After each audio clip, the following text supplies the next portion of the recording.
बूढ़े बड़े बाप दादे घर भूखे प्यासे जी रहे हैं। उनके छोरा चौराहे पे बड़ी बड़ी बातें कर रहे हैं। और कहा कह रहे, कौतिक तूने बहुत किए हैं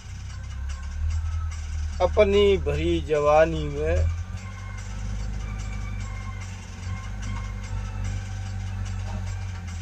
चेता तो जब चेता जब भैंस चली गई पानी में।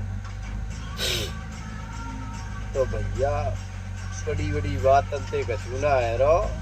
अपने माँ बाप नो ध्यान दो, उन्हें सेवा करो, बस रहो।